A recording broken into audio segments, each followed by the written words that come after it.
ఇంట్లో 5గురు పిల్లలుంటే సందడి సందడిగా ఉంటుంది. ఈ 5గురు పిల్లల్లో ఎవరు ఎక్కువ అల్లరి చేసేవాళ్ళు? అంత అల్లరి లేదండి. కొంచెం ఈయనే అల్లరి పెద్ద. అమ్మ ఇక్కడ ఒకటమ్మా, అల్లరికి హుషారుకి చలాకితనానికి చిలిపితనానికి ఆ తేడా తెలుసుకుని చెప్పమ్మా. అల్లరంటే ఇప్పుడు నా ఇమేజ్ ఏమైపోద్ది, అల్లరంటే అల్లరుడా అని, నేనేమో చాలా రావుడు మంచి బాలుడు అనేలాగా నా ఇమేజ్ ఇది. నేను అలాగే చెప్తుండేవాడిని. నా ఉద్దేశం అదే. నువ్వేమో అల్లరి నన్ను అంటే చలాకితనం అమ్మ అల్లరి అనుకునేదేమో. లేదండి, ఎక్కువ హుషారు కానీ చాలా బాగుండేవాడు అబ్బాయి. అవునండి, వాడే చేసేవాడు. అది ఇంట్లో ఎవరు ముట్టుకునేవాడు కాదు. మా నాగబాబు అస్సలు ముట్టుకునేవాడు కాదు.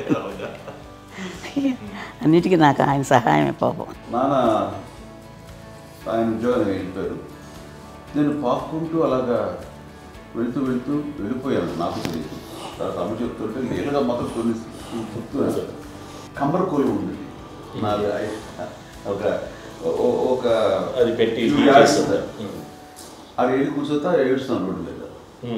అయ్యేసరికి వాళ్ళు 3 years సో నన్ను వాళ్ళు తీసుకెళ్ళి వాడు కమ్మరకోలు కూర్చోబెట్టాడు. ఇక్కడికి ఏడుస్తాను, ఎవరికి వెళ్ళాడో తెలియదు వాళ్ళకి. సో అది ఒక గంట పోయిన తర్వాత అమ్మ ఎత్తుకుంటూ వాడు వచ్చి వాడు చిన్నబిడ్డ చూస్తారు, చిన్నబిడ్డ చూస్తారు, వాడు మొత్తం తెచ్చి అది వాడు చూసి ఈ అబ్బాయి అన్నారు. కాదు అనేసింది. అదేంటి అలా అంటారు, సరిగ్గా చూడమ్మా. ఈ అబ్బాయి మా అబ్బాయి అని. ఏంటమ్మా అంటే ఆ కమర్గోళంలో కింద కూర్చోబెట్టాడు కదా, మసి అంతా పూజేసుకుని అలాగే అయిపోయింది. అంటే రంగని కాదు కానీ ఆ కబరకోలులో కూర్చోబెట్టేసరికి అవి మసిగిస్తూ ఇంకా నల్లగైపోయింది. అంత నలుపుడేసరి నా బిడ్డ కాదని అమ్మ వెళ్ళిపోబోతుంది. మళ్ళీ ఏదో డౌట్ వచ్చి ఆగింది. అది ఆవు నేను నా బిడ్డ తీసుకెళ్ళింది. అప్పుడు చేసాడు కాలేజ్ కట్టిందో డౌట్ నాకు.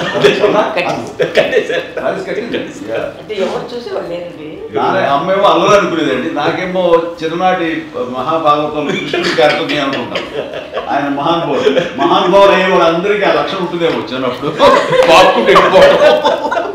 కొన్నిదల కుటుంబ సభ్యులు మంచి రుచులను ఆస్వాదిస్తారని, మంచి భోజనాలని ఆనందిస్తారని అందరికీ తెలుసు. చిన్నప్పుడు వీరి ఆహారపు అలవాట్లు ఎలా ఉండేవి?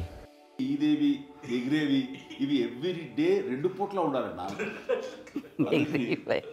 మరి నాగబాబు పాపం ఏముంది, తిన్నట్టు ఇష్టం. మరి అన్ని రకాలుగా నాన్న కోసం చేసి పెడుతుంటే మరి తను అవి ఇష్టపడక ఆ తర్వాత లేకపోతే కోపడక ఎలా ఉంటాడు చెప్పండి.